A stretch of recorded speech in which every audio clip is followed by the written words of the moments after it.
எல்லாருக்கும் வணக்கம். இந்தியாவில் நடந்த 2 மாநில தேர்தல், 3 மாநிலம் ஆக்சுவலா. பட் 2 மாநில தேர்தல் மிகவும் சர்ப்ரைஸ். ஒன்று தமிழ்நாடு திமுகவுக்கு மிகப்பெரிய சர்ப்ரைஸ் மட்டும் கொடுக்காம வேறு ஷாக்கு சேர்த்து கொடுத்துச்சு. அதே மாதிரி தான் வெஸ்ட் பெங்காலில் பார்த்தீங்கன்னா மம்தா அவர்களுக்கும் அவருடைய கட்சியினர்களுக்கும் மிகப்பெரிய ஷாக். இன்னும் சொல்ல போனால் அவங்க வந்து இன்னும் உட்காந்துக்கிட்டு அடி வாங்கினது நானு, கப்பு எனக்கு தான் அப்படிங்கிற மாதிரி உட்காந்துட்டு புடிவாதம் முடிச்சிட்டு இருக்கிறாங்க. பட் இருந்தாலுமே பார்த்தீங்கன்னா பிஜேபியோட அங்கே பெர்ஃபார்மன்ஸ் வந்து பார்த்தீங்கன்னா ஒரு நீண்ட கால திட்டத்தை அடிப்படையாக வச்சு அங்கே சக்ஸஸ் பண்ணியிருக்காங்க.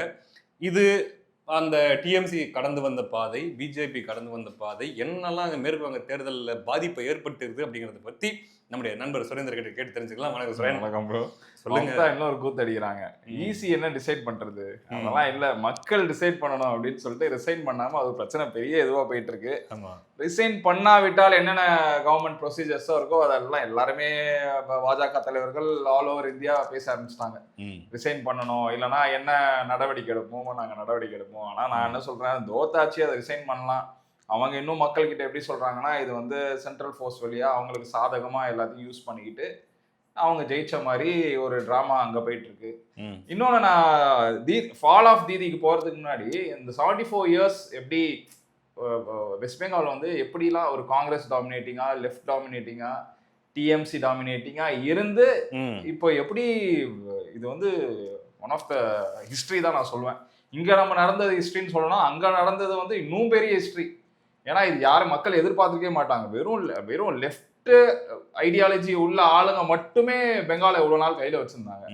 இப்போ வந்து பாத்தீங்கன்னா பிஜேபி வந்து ஆல்மோஸ்ட் 169 170 சீட்ஸ்ல வந்து மெஜாரிட்டி பிஜேபி கவர்மெண்ட் வந்துருச்சு. 2026ல வந்துருச்சு. நான் என்ன ஆச்சு, ஃபால் ஆஃப் தீதிக்கு போறதுக்கு முன்னாடி இந்த 74 இயர்ஸ் எப்படிலாம் காங்கிரஸ், லெஃப்ட் அண்ட் டிஎம்சி இருந்தாங்க, என்னென்ன மூலியமா அவங்க வந்து கொஞ்சம் கொஞ்சமா வந்து டிக்ளைன் ஆச்சு அப்படின்னு ஒரு டேட்டா மாதிரி எடுத்துட்டு வந்தேன். ஃபர்ஸ்ட் வந்து 1952 to 1977 காங்கிரஸ் ஒரு இடம் 25 இயர்ஸ் காங்கிரஸ் ஆகிருக்காங்கப்பா. எல்லாம் எவ்வளவு பெரிய நம்பர்ஸ். நம்பர்னா காங்கிரஸோட ஃபால் பொறுத்த வரைக்கும் இந்தியாவிலேயே இப்படியாயா ஒரு கட்சி அந்த அளவுக்கு இருந்து இப்படி கீழே போறது ரொம்ப மோசமாயிடுச்சு. இப்ப பாத்தீங்கன்னா ஒரு 3 ஸ்டேட்டா 4 சிஎம் வச்சிருக்காங்கன்னு நினைக்கிறேன். இப்ப இன்க்ளூடிங் விஜய் அவர்களோட சேர்த்து பாத்தீங்கன்னா 4 சிஎம் வச்சிருக்காங்கன்னு நினைக்கிறேன் காங்கிரஸ் மத்தியில. ஸோ இவங்க எதனாலனா, இவங்க எந்த பிரச்சனைனால வெளில வந்தாங்கன்னா, rise of left movement and emergency era. Left movement ரொம்ப கொண்டு வந்துட்டாங்க. நிறைய இதுல பேசியிருக்கோம். லெஃப்ட் மூவ்மெண்ட்ங்கிற பேர்ல நிறைய அராஜகம். அதுக்கப்புறம் இந்த எமர்ஜென்சி உலகம் இந்தியா ஃபுல்லா தெரியும். எமர்ஜென்சில என்ன கூத்து, எமர்ஜென்சில தான் ஆக்சுவலா காங்கிரஸோட பேரு உடஞ்சி சுக்குறானது. அந்த எமர்ஜென்சி முக்கியமான டைம். ரொம்ப டிக்டேட்டர்ஷிப் என்னென்னலாம் பண்ணுமோ அது எல்லாம் பண்ணாங்க தான் நினைக்கிறேன் அந்த டைம்ல. ஸோ அந்த ஏரா வந்து அந்த டைமோட முடியுது. அதுக்கப்புறம் பார்த்தீங்கன்னா 1977 to 2011 left front era 34 years. இதுதான் எனக்கு தெரிஞ்சு வேர்ல்டுலயே எப்படின்னா வேர்ல்ட் லாங்கஸ்ட் ரெஜிமே. ஆமா, ஒரு running democratically elected communist government வந்து ரூல் பண்ணுது அப்படின்னு தான் நான் பாக்குறேன். ஜோதி பாசு வந்து 23 இயர்ஸ் சிபிஐஎம் 24 இயர்ஸ் ரூல் பண்ணியிருக்காரு. இவங்களும் பாத்தீங்கன்னா அந்த லேண்ட் ரிஃபார்ம்ஸ்லாம் வந்து தேவையில்லாம அதுல மாற்றங்கள்லாம் கொண்டு வந்ததுனால அவங்க இது முடியுது. சரி, இதெல்லாம் தாண்டி நான் வரண்டா உள்ள அப்படின்னு வந்ததுதான் நம்ம தீதி வந்தாங்க சம்பவம் பண்ணாங்க, வெறித்தனமான சம்பவம் பண்ணாங்க. Bro, Didi is a movement, politician கிடையாது. தீதி இப்போ இவங்கலாம் ஒண்ணுமே கிடையாது ப்ரோ தமிழ்நாட்டுல. கான்செப்ட் படி பாத்தீங்கன்னா தீதி கரப்டட் தான். சரியா, at the end of the day நம்ம பேசுவோம் என்னென்ன ஊழல் குற்றச்சாட்டு. ஆனா நான் என்ன சொல்ல வரேன், 34 இயர்ஸ் ஒரு லைக் விமன் பவர் இது சப்போர்ட்லாம் பண்ணல, ஜஸ்ட் சொல்றேன். ஏன்னா ஒரு விமனா இருந்து இவ்வளோ டிராமா பண்றது வந்து வேற லெவல் தைரியம் வேணும் தான் நான் பாக்குறேன். one of the most successful women so far. ஆமா, 3 டைம்ஸ் சிஎம்ங்கிறதே நான் வந்து ஒரு ரெக்கார்ட் தான் பாக்குறேன். இந்தியாவில் யாருமே ஒரு விமன் வந்து 3 டைம்ஸ் சிஎம்ஆல இருந்து நான் பார்த்தது. ஐ திங்க் 2 டைம்ஸ் ஜெயலலிதா அவர்கள் இருந்தாங்க. நிதிஷ் அவங்க பீகார்ல அப்படி ஒரு ரெக்கார்டு இருந்துச்சு. ஆனா அவர் விலகிட்டாரு.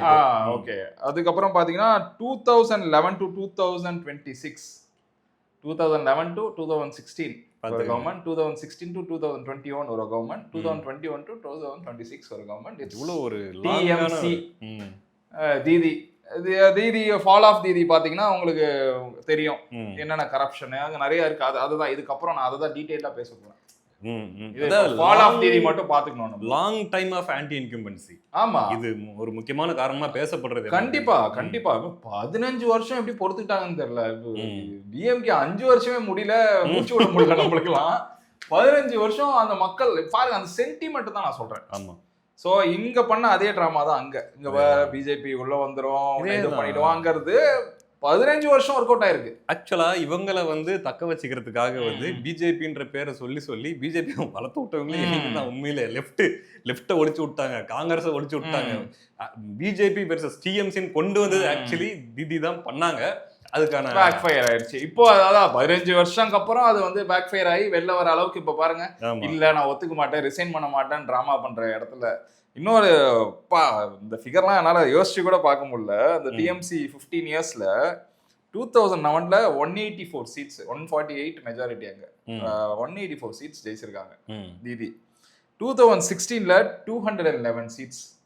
எல்லாமே பாத்தீங்கன்னா பீக் சம்பவம், பீக் சீட்ஸ் எல்லாம். 2021ல 213 சீட்ஸ். இந்த மாதிரி ஒரு ரெக்கார்ட்ல 3 எலெக்ஷனும். இப்போ இந்த ஃபால் பாருங்க ப்ரோ, ஃபாலுங்கிறது உங்களுக்கு எப்படி வரும்? கம்மியா ஃபார் எக்ஸாம்பிள் அதர் சைட் பிஜேபியோட இருக்கு. பிஜேபி எப்படி டெவலப் பண்ணா, பிஜேபி ஜேர்னி பாருங்க. 2016ல 3 சீட்டு, ஃபர்ஸ்ட் எவர் அசம்பிளி சீட்டே 3 தான். ஆமா, சரியா பிஜேபிக்கு. 2019 லோக்சபால 18 ஜெயிக்கிறாங்க, 42ல 40% ஓட் ஷேர் வாங்குறாங்க பிஜேபி. 2021ல 77 சீட்ஸ் வாங்குறாங்க, 38% ஓட் பர்சன்டேஜ். 2026ல 169 சீட்ஸ் மெஜாரிட்டி ஃபார்ம் பண்ணி ஃபர்ஸ்ட் ஹிஸ்டரி, பெங்கால் ஹிஸ்டரியிலே ஃபர்ஸ்ட் எவர் பிஜேபி கவர்மெண்ட். இதுதானே அந்த எலிவேஷன்ங்கிற. இந்த எலிவேஷன் எவ்வளவு ஸ்லோவா இருக்கு. தீதி எலிவேஷன் பாருங்க, டவுன் ஃபால். அப்படியே லாஸ்டா 2026ல 213 சீட்ஸ்ல ஜெயிச்சு இப்போ I think somewhere around 70 to 80 அது மாதிரி ஏதோ நினைக்கிறேன் வந்திருக்காங்க. இது எப்படி இருக்கு? ஆக்சுவலா என்னன்னா, இவங்க நான் ஒரு ஸ்ட்ராட்டஜிக்கலா நான் சொல்றேன், நான் மற்றதெல்லாம் விட்டுருக்கேன். ஸ்ட்ராட்டஜிக்கலாவே நீங்க பிஜேபியை கவுண்டர் பண்ணும் அப்படின்னா ஆக்சுவலா நீங்க மக்களுக்கு அது கன்வின்சிங்கா இருக்கும். முக்கியமா பிஜேபி எடுத்துட்டு போன ஒரு மிகப்பெரிய குற்றச்சாட்டு, குறிப்பா இந்த டைம்ல இது ஒர்க் ஆனதுக்கான முக்கியமான காரணமா நான் பாக்குறேன் என்ன அப்படின்னா, வார் நடந்துட்டு இருக்கு, ஈரான் அமெரிக்கா அந்த வார் நடந்துட்டு இருக்கு, இஸ்ரேல் வார் நடந்துட்டு இருக்கு. ஸோ தேச பாதுகாப்பு அப்படிங்கிற ஒரு முக்கியமான விஷயத்த பிஜேபி கையில் எடுக்கிறாங்க. அந்த தேச பாதுகாப்பு அப்படிங்கிற ஒரு முக்கியமான விஷயத்த பிஜேபி கையில் எடுக்கும்போது பார்த்தீங்கன்னா, அந்த எல்லை, மேற்கு வங்காளத்தோட எல்லையில சரியான பாதுகாப்பு இல்லை. அதையும் தாண்டி பங்களாதேஷோட இல்லீகல் இமிகிரண்ட்ஸை உள்ள விடுறாங்க, ஒர்க்கா இருக்கு. அந்த வகையில இவங்க அந்த இடத்துல இவங்க கவுண்டர் பண்ண தவறிட்டாங்க. பிஜேபி எதை சக்சஸ்ஃபுல்லா பண்ணிட்டாங்க அப்படிங்கிறது நான் நினைக்கிறேன். இல்ல அவங்க கரெக்டான டைம்ல அதுக்கு ஏத்த மாதிரி நீங்க ஃபுல்லா பாருங்களேன். ஏடிஎஸ் பாத்தீங்கன்னா பங்களாதேஷிஸ் இங்க பிடிச்சோம், பங்களாதேஷிஸ் அங்க பிடிச்சோம். நீங்க எப்படி உள்ள வந்தீங்க? பார்த்தா ஃபேக் ஆதார் கார்டு, ஃபேக் இதை வச்சுட்டு வந்தீங்க. ஸோ இந்த நரேட்டிவ் நீங்க கம்ப்ளீட்டா பாத்தீங்கன்னா இது உண்மையா ஆயிருக்கு அவங்களுக்கு ஏத்த மாதிரி. அதுவும் இல்லாம இன்னொரு ஒரு விஷயம் என்ன போயிட்டு இருக்குன்னா, அங்க இருக்கிற இல்லீகல் இமிகிரண்ட்ஸை அலோவ் பண்ணி அவங்க ஓட் பேங்க்குக்கு சாதகமா மாத்திக்கிறாங்க. அந்த ஒரு மிகப்பெரிய குற்றச்சாட்டு. இட்ஸ் ரொம்ப மமதாவோட ஃபால்க்கு ஒன் ஆஃப் த முக்கியமான ரீசன் நான் நினைக்கிறேன். ஆமா ஆமா. அது போக இன்னொன்னு டேட்டா எப்படி எடுத்து வச்சிருக்குன்னா, இந்த எப்படி என்னென்ன ஸ்கேம்ல இருந்து எஸ்கேப் ஆகி இந்த ஸ்கேம்லாம் தாண்டி மக்கள் தீதிங்கிற அந்த சென்டிமெண்ட் நம்பியிருக்காங்க. தீதி இந்த பிரச்சனைலாம் இவங்க பண்ணிருக்க மாட்டாங்க, உங்க கூட இருக்கிறவங்க திட்டானுங்கன்னு சொல்லி தீதியை 15 இயர்ஸ் எப்படிலாம் நம்பினாங்கிறதுக்கு ஒரு இது மாதிரி எடுத்து வச்சிருக்கேன். இது இந்த ஸ்கேம்ஸ் எல்லாமே டாக்குமெண்டட் வித் ஆல் எவிடன்ஸ். சரியா? சாரதா அண்ட் ரோஸ் வேலி பான்சி கொலாப்ஸ் 2013ல. சரியா? இது கவர்மெண்ட் ஸ்கீம் நினைக்கிறேன். 30,000 crores stolen, 1.7 crore depositors, farmers, teachers, retired employees இவங்கெல்லாம் சேர்ந்து டெபாசிட் போட்டு வச்சிருக்காங்க. அது ஃபுல்லா திருடிட்டாங்க. மக்களோட பாருங்க 1.7 crores-ங்க, 1.7 crores டெபாசிட்டர்ஸ், விவசாயிங்க, டீச்சர்ஸ்லாம் போட்டு வச்சதை அந்த காசை அடிச்சுட்டாங்க. அடிச்சுட்டு டிஎம்சி மினிஸ்டர் அரெஸ்ட் பண்ணியிருக்காங்க. போலீஸ் என்ன பண்ணிருக்கு, எவிடன்ஸை எரிச்சிருக்கு. சரியா? அவங்க சொந்த ஸ்டேட் சீஃப், போலீஸ் சீஃபே எவிடன்ஸ்லாம் எரிச்சிட்டாங்க. சரியா? இது பாத்தீங்கன்னா 2013. 2011 தான் நம்ம சொன்னோமே, 2016 ஜெயிச்சாச்சு. இந்த கொடுமையெல்லாம் தாண்டி தீதியை எப்படி ஒரு சென்டிமெண்டா பார்த்துருக்காங்க பாருங்க. அடுத்து பாத்தீங்கன்னா நாரதா ஸ்ட்ரிங் அப்படின்னு சொல்லிட்டு 2014ல இந்த ஸ்கேம். இது பாத்தீங்கன்னா 12 senior TMC leader filmed on camera accepting cash bribes வீடியோல மாட்டிட்டாங்க. இது வந்து பெங்கால் மக்களுக்கு எல்லாருக்குமே தெரியும், சரியா? அதுலயும் ஒரு சில மினிஸ்டர் பெரிய ஆளுங்களாம் அரெஸ்ட் பண்றாங்க, எந்த ஆக்ஷனும் எடுக்கல, அவங்களையும் விட்டுறாங்க. சரி, இதுவும் வந்து எப்படின்னா பெங்காலுக்கே இவங்கெல்லாம் காசு வாங்குறாங்கிறத வீடியோ எடுத்து ஊருக்கே அமிச்சு, ஆனாலும் ஆக்ஷன்ஸ் எதுவும் எடுக்காம விட்டாச்சு. இது அங்க இருக்கிற பெங்கால் மக்கள் என்ன சொல்றாங்க, முழுக்க முழுக்க தீதியோட உதவியில தான் அது பண்ணிருக்காங்க. இப்போ வந்து தீதியோட கவர்மெண்ட் தான் இருக்கு, இவங்க மேல ஏன் ஆக்ஷன்? இது இந்த வந்து சட்ட ஒழுங்கு பிரச்சனை வந்து அப்பையில இருந்து பிரஷர் கொடுத்துட்டே இருக்காங்க. தீதி இதுல இருந்து எஸ்கேப், வழக்கம் போல அதுலயும் எஸ்கேப். இன்னொன்னு வந்து பாத்தீங்கன்னா ஸ்கூல் ரெக்ரூட்மெண்ட் ஸ்கேம், வழக்கம் போல இங்க இருக்கிற மாதிரி அதேதான். Government teaching job sold for cash. Nehru பெரிய பட்ஜெட், இது எவ்வளவு பெரிய பட்ஜெட் தெரியல. நான் சும்மா ரேண்டமா இதுக்குள்ள நம்ம அந்த ஊரு சென்னை மாதிரி இருந்தா உள்ள போயிருக்கலாம், நம்ம இவ்வளவு இருக்கு இவ்வளவு திருடி இருக்காங்க அப்படின்னு. இது மேலோட்டமா தீதி ஃபால் ஆஃப் தீதினால இதை அப்படியே விடுறேன் நான். குற்றச்சாட்டுகள் என்ன யூத் இளைஞர் மேல நீங்க கை வச்சீங்கனாலே ஏங்க அன்எம்ப்ளாய்மெண்ட் இந்தியா ஃபுல்லா எவ்வளவு பெரிய பிரச்சனைன்னு தெரியும். இவங்களோட இந்த சீட்டெல்லாம் ஆக்ஷன்ல வித்துருக்காங்க. எஜுகேஷனல் மினிஸ்டர் அரெஸ்ட் பண்ணிட்டாங்க. ஒரு பேர் ஏதோ நல்ல பேர் பார்த்தா சாட்டர்ஜி. பார்த்தா சாட்டர்ஜி அரெஸ்ட் பண்ணிருக்காங்க. பார்த்தா சாட்டர்ஜி கூட இருக்கிற கொலிக் வீட்டுல இருந்துலாம் வந்து க்ரோர்ஸ் அண்ட் க்ரோஸ்க்கு வந்து காசு வந்து மாட்டிருக்கு. இதுலயும் எந்த நடவடிக்கையும் எடுக்கப்படலை. எல்லா எவிடன்ஸையும் ஓரமா எடுத்து வச்சுட்டாங்க. அதாவது முழுக்க முழுக்க ஒரு அதிகார துஷ்பிரயோகத்தை அவங்க பண்ணிருக்காங்க. ஒரு ஆக்ஷனும் எடுக்காம இல்ல ப்ரோ, இங்க நடக்கிறதே அப்படிதான் நம்ம பாக்குறோம். தமிழ்நாட்டுல ஈவன் ஸ்டாலின் சாரோட ஃபாலுக்கு காரணமே அந்த அதிகார துஷ்பிரயோகம் தான். அதிகாரத்தையும் அதிகாரிகளையும் எப்படிலாம் தவறா பயன்படுத்த கூடாது அப்படிங்கிறதுக்கான ஒரு உதாரணம் தான். அதனாலதான் ஏற்பட்ட வீழ்ச்சி தான். நான் பாருங்க, இவ்வளவு அட்டூழியம் அப்புறமும் ஜெயிக்க வச்சிருக்காங்க மம்தாவை. திருப்பியும் மம்தா அந்த தீதிங்கிற ஒரு சென்டிமெண்ட் எவ்வளோ கை கொடுத்துருப்பாரு. எப்படி மனசாட்சி உள்ள ஒரு பொம்பளை. நான் என்ன கேட்கிறேன், இவ்வளவு மக்கள் நம்புறாங்களே, உனக்கு குறைஞ்சபட்சம் கஷ்டமாவது மனசுல இருக்க வேணாம்? இவ்வளோ நீ ஸ்கேம் பண்ணி இவ்வளோ பெரிய பிரச்சனை வெட்டிச்சு ஒரு வாட்டி இல்ல எங்க தீதி காப்பாத்துவாங்க. ஒரு டெவலப்மெண்ட்டும் இல்ல ப்ரோ 15 வருஷத்துல. ஒரே சத்தியங்கள், ஒரே இது, நான் இதை பண்ணிடுவேன் அதை பண்ணிடுவேன் அதை கிழிச்சிருவேன். இன்னொன்னு அதே ஸ்கேம்ல மீன் திங்க விட மாட்டாங்க, கறி திங்க விட மாட்டாங்க. அதே ஸ்கேம் எப்படி 15 வருஷமா. எனக்கு வெஸ்ட் பெங்கால் மக்கள் நினைச்சாதான் பாவமா இருக்கு. நீங்க வெகுலிங்களா இல்ல மக்குங்களாடா எனக்கு தெரியலையடா. நம்மளாம் சான்ஸ் கிடைச்சா ஆப்போசிட்ல குத்தி முடிச்சு விடுறாங்களான்னு முடிவு பண்றாரு. 15 வருஷமா எப்படி வந்து இந்த சென்டிமெண்ட்டை நீங்க ஃபாலோ பண்ணீங்க? மேபி அது வந்து பிஜேபி டிஎம்சிங்கிறது ஸ்ட்ராங் ஹோல்டா தீதி மெயின்டைன் பண்ணிருக்காங்களா அப்படின்னு மேபி மெயின்டைன் பண்ணிருக்கலாம். அதனாலதான் இது வந்து பண்ணிருக்காங்க. அவர்கள் அவங்க பண்ண வினையின் பலன் தான் இது. மொத்தமா இந்த 2 டுபாகூர் கட்சிங்க இருக்குது இல்ல, அங்க கம்யூனிஸ்ட் காங்கிரஸ், இவங்க நினைச்சிருந்தா அல்லது டிதி நினைச்சிருந்தாலே கூட பிஜேபியை மட்டும் தட்டி இவங்க 2 பேரையும் எதிரில் வளர்த்து விடுறதுக்கான வாய்ப்பு இருக்கு. பட் இவங்களோட சுயநல அரசியலுக்காக பிஜேபியை வந்து முன்னிலைப்படுத்துறது, அவங்கள வந்து ஒரு மிகப்பெரிய பூதாகரப்படுத்தி காட்டுறது.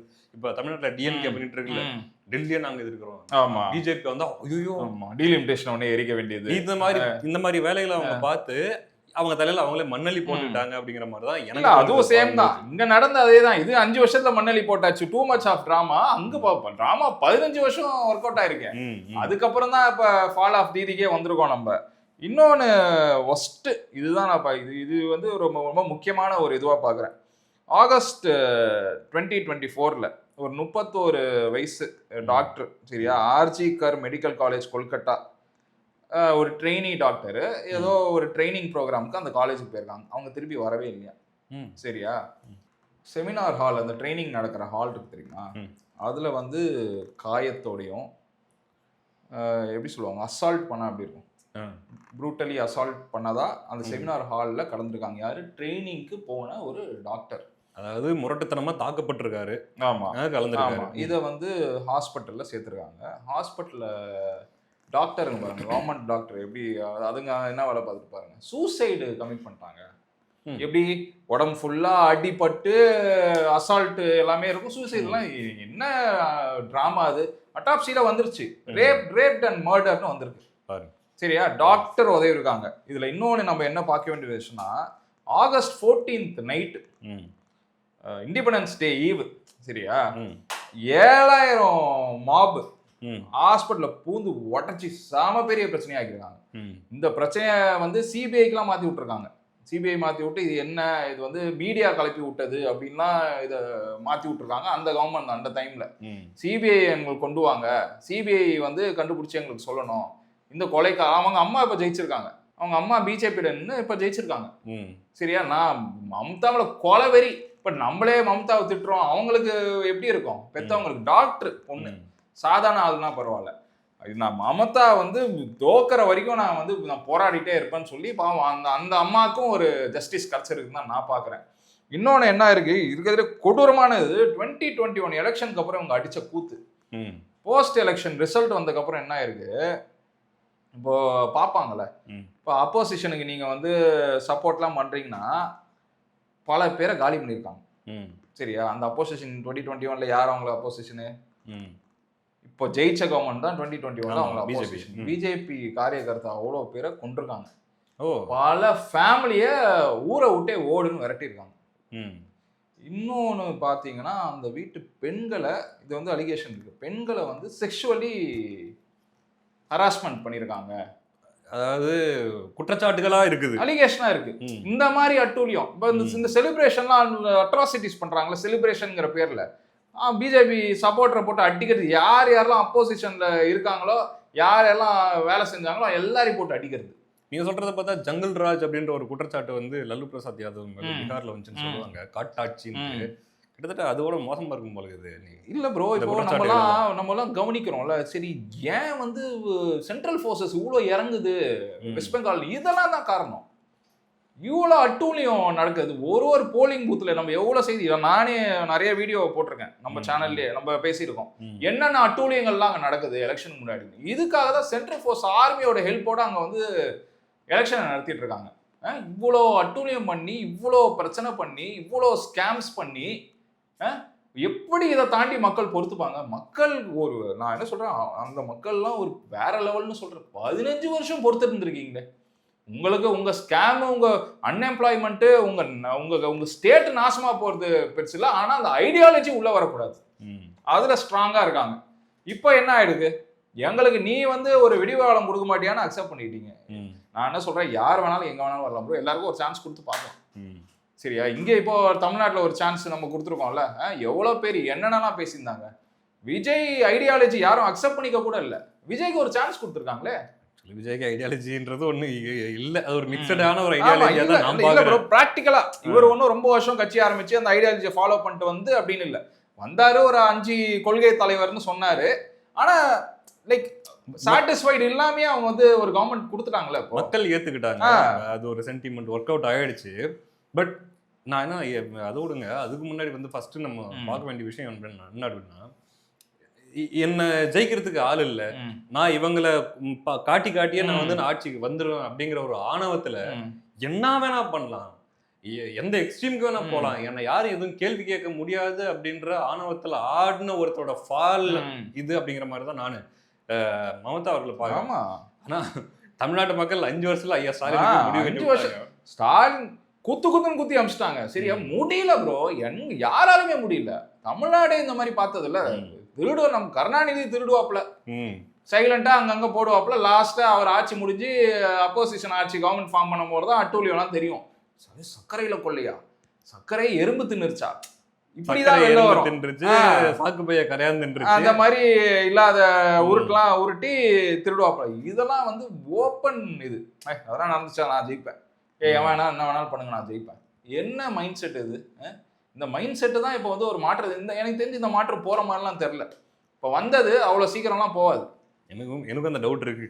பிஜேபி எப்படியும் வந்து ஹோல்டு பண்ணிடுவாங்க, இதுக்கு மேல மறுபடியும் மம்தாவை படுறதுன்றது எனக்கும் இல்ல ப்ரோ. இப்போ ஒன்றும் இல்லை, நல்ல கவர்னன்ஸ் கொடுத்தாலே முடிஞ்சுது. பெண்கள் பாதுகாப்பு அவ்வளோ பிரச்சனை, ரேப்பு, பெண்களுக்கு பாருங்க வீடு பூண்டு அடிக்கிறது, நைட்டு யாரும் நடமாட முடியல. இது நீ ஒரு ஸ்டேட் ஆள்றது ஒரு பெண், நீ உன் ஸ்டேட் எப்படி இருக்கணும், இந்தியாவுக்கே ஒரு உதாரணமா இருக்கணும். சரி, நீ இவங்க ஜெயலலிதா பீரியட் நீங்க பாத்தீங்கன்னா லா அண்ட் ஆர்டர் எப்படி வச்சிருப்பாங்க, என்னதான் விமர்சனம் இருக்கட்டும், லா அண்ட் ஆர்டர்னு வந்து நான் பார்த்ததுல ஸ்ட்ரிக்டான ஒரு கவர்மெண்ட் பாத்தீங்கன்னா அதுதான். தமிழ்நாட்டு அரசியல்ல எனக்கு தெரிஞ்சு, அதாவது நான் வளர்ந்த ஆமா, காலம், அதுதான் நானும் அதே தான் காமராஜர், சொல்றேன். பக்தவச்சலம் அதெல்லாம் நம்ம விட்டுருங்க. பார்க்கல அது. பார்த்த நம்ம கவர்மெண்ட்ல வந்து லா அண்ட் ஆர்டர்னா அதுக்கு ஜெயலலிதா அவர்கள் தான். மாற்று ஏன்னா ஒரு பெண், ம், சரியா? அதனால 15 வருஷம் மக்கள் நம்பி இருக்காங்களே, நீ அதை எப்படி பாதுகாக்கணும்? ம், எவ்வளவு பெரிய ரெஸ்பான்சிபிலிட்டி இருக்கு. நீங்க ஒரு உதாரணமா இருக்கணும், அங்க இருக்கிறவங்களுக்கு ஒரு வாழ்வாதாரத்தையாவது ரெடி பண்ணி தரணும், ஒரு அது விமன் ஈக்குவாலிட்டி, விமன் எம்பவர்மெண்ட், இது எல்லாத்துலயும் கான்சன்ட்ரேட் பண்ணிருக்கணும். எனக்கு தெரிஞ்சு குறைஞ்ச வருஷம் 15 வருஷம் மம்தா ஆந்தா அந்த ஸ்டேட்ல இருக்கிற பெண்கள் இப்படிதான்டா இருப்பாங்கன்னு நீ ஒரு எக்ஸாம்பிளா வந்துருக்கணும். இது எதுவுமே பண்ணாம சுரண்டி தின்னு இங்க இருக்கிற மாதிரி நீ எப்படி இப்ப ஜஸ்டிஸ் எதிர்பார்க்கிற? மக்கள் விரும்பவில்லை, மக்கள் விரும்பி தான் போட்டிருக்காங்க. இது இந்தியாக்கே தெரியும். நம்ம இங்க ஓரத்துல உட்காந்து பாக்குற நம்மளுக்கே தெரியாதா அதோட அட்டூழியம், மம்தாவோட அட்டூழியம்? எப்ப பாரு எலெக்ஷன் வந்தா ஹாஸ்பிட்டல்ல காலை உடச்சிக்கிட்டு ஒண்ணு உட்காந்துட்டு ஏதாவது ஒரு டிராமா. இந்த வாட்டி அது ஒர்க் அவுட் ஆகல. டயர்டு 15 இயர்ஸா இந்த டிராமாவையே பார்த்துட்டு இருப்பாங்க. அவங்களால முடியல. அதனால பாருங்க 92.87%, 93% போல் ஆயிட்டு இருக்காங்க. எப்படி ஆன்டி இன்குபன்சி வராமையா இருக்கும்? இந்த அளவுக்கு ஏன் போல் ஆகுது? 15 வருஷம் அட்டூழியம் தான் காரணம். உன்னை எப்படியாச்சும் முடிச்சு விட்டுறணும். இதுக்கு மேலேயும் we can't tolerate you anymore அப்படிங்கறத பதில தான். சீரியஸா தான் உண்மை. நீங்க இப்ப சொன்னதுதான் உண்மை. டாலரன்ஸ்லாம் சுத்தமா கிடையாது இப்ப அவங்களுக்கு. சரி, இந்த இன்னொரு கவர்மெண்ட் ஒரு எவ்வளவு பேர் சந்தோஷப்படுறாங்க அந்த ஊர்ல. அவ்வளவு பயத்துல இருந்து குண்டர்களை வச்சு அடிக்கிறது, பயப்படுறாங்கங்க. இப்ப ஓட்டு போறேன்னு சொல்றதுக்கே பயப்படுற மாதிரி அங்க இருக்காங்க. இப்ப எல்லாம் மக்கள் எல்லாம் சந்தோஷமா தான் இருக்காங்க கவர்மெண்ட் மாறணும். அப்ப இந்த மாதிரி ஒரு எதிர்பார்ப்போட மக்களை நீ விட்டுருக்கிய, எவ்வளவு பெரிய அசிங்கம் அது. ஆக்சுவலி நான் என்ன சொல்றேன்னா, இதுல இது பிஜேபியோட சாமர்த்தியம் அப்படிங்கறத விட தீதியோட முட்டாள்தனம். ஆமா, அட்லீஸ்ட் லாஸ்ட் 5 எல்லாருக்கும் ஆப்பர்ச்சுனிட்டி அதுல தாங்க போகுது. Last 5 years it could have been alert. Okay, மக்களுடைய மனநிலை நமக்கு கொஞ்சம் மாறுற மாதிரி தெரியுதுன்றத கணிச்சு அதுக்கேற்ற மாதிரி கொஞ்சமாவது நடந்துக்கிறதுனா ஒரு நல்ல லீடர். அததான் இங்க ஸ்டாலின் பண்ண தவறுனாப்ல. உச்சகட்ட ஆணவத்துல உச்சகட்ட ஆட்டம் ஆடினாங்க. இப்ப முடிஞ்சு போச்சா? முடிஞ்சு போச்சு. இதுதான் அங்கேயும் நடந்திருக்குது. நீங்க ஒரு ஒரு டால் லீடர், ஒரு பயங்கரமான லீடர்ன்றதை தாண்டி if you are not a sensible leader, இதான் முடிவு. ஆமா, அப்படிங்கறது தான் மக்கள் டோட்டல் அவ்வளவுதான் முடிச்சுட்டாங்க, முடிச்சு விட்டாங்க.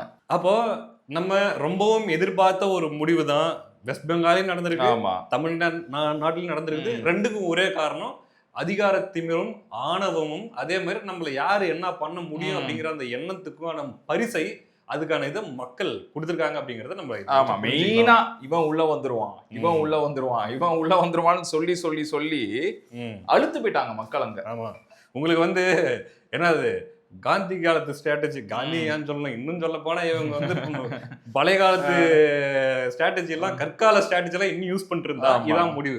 கொஞ்சமாச்சும் அப்டேட் பண்ணுங்க, கொஞ்சமாவது மக்களுக்கு நல்லது செய்யுங்க, மக்களுக்கு நல்லது பண்ணுங்க, ஸ்ட்ராட்டஜி அப்டேட் பண்ணுங்க, கொஞ்சம் மக்களுக்கு பிடிச்ச மாதிரி இருங்க. இல்ல ப்ரோ, முன்ன மாதிரி பணம் திருடுறதெல்லாம் இப்ப வந்து இப்ப தெரியாம பண்ணலாம். நீ தெரிஞ்சு பண்ணனா மக்களுக்கு தெரியும். இப்போ சோசியல் மீடியாலாம் சும்மா கிடையாது. சின்ன சின்ன இது போலீஸ் வாங்குறாருன்னு தூரமா இருந்து 108 பிக்சல்ல ஜூம் பண்ணி எடுக்கிறான். சரியா, அவன் எங்கேயோ பில்டிங்ல இருப்பான். ஆனா நீ என்ன பண்றங்கிறத அவன் கேமரால ஜூம் பண்ணி எடுத்து அவனால காட்ட முடியும். ஸோ அந்த மாதிரி இருக்கு. நீ எங்க யாரு பண்ணாலும் ஒரு ஆள் இருப்பான் போட்டு கொடுக்கறதுக்குன்னு. ஸோ ஏதாவது ஒரு நியூஸ் வெளியா நம்மளுக்கு வந்துடும், அது ஸ்ப்ரெட் ஆகும். ஸோ இது வந்து முன்ன மாதிரி கிடையாது. இப்பயாவது மக்களுக்காக வேலை செய்யுங்கிறேன். இதையெல்லாம் ஓகே, இந்த மேட்டர் முடிஞ்சு. நான் சொல்றது வந்து இதையெல்லாம் கொஞ்சம் விஜய் அவர்கள் பார்த்து அடுத்த 5 வருஷத்துல தமிழ்நாட்டுக்கு எப்படிப்பட்ட ஆட்சி கொடுக்கலாம் அப்படிங்கறத கொஞ்சம் கண்டிப்பா வெரி வெரி இம்பார்ட்டன்ட் ப்ரோ. ஏன்னா இப்ப அந்த 5 வருஷம் நம்ம கடந்து வந்தது ஒரு பெரிய அவருக்கு லெசன் தான் நான் நினைக்கிறேன். அதை பண்ணாம இருந்தாலே போதும். இவ்வளோ மோசமா, இவ்வளோ படிக்கிற பசங்க கிட்ட இருந்து திருடுறது, அவங்ககிட்ட இருந்து காசு அடிக்கிறது, விவசாயி ஒரு ஆயா கிட்ட இருந்து காசு அடிக்கிறது, இதெல்லாம் இவ்வளோ கொடூரமா பண்றதுக்கு இதெல்லாம் இல்லாம அவங்க எல்லாரையும் சந்தோஷமா வச்சுக்கிட்டாலே போதும். பார்ப்போம் அடுத்த 5 வருஷம் என்னென்ன நடக்குது. இந்திய அரசியலும் சரி, தமிழ்நாட்டு அரசியலும் சரி, எல்லாத்தையும் நம்ம தொடர்ந்து பேசுவோம். நன்றி ப்ரோ. நன்றி.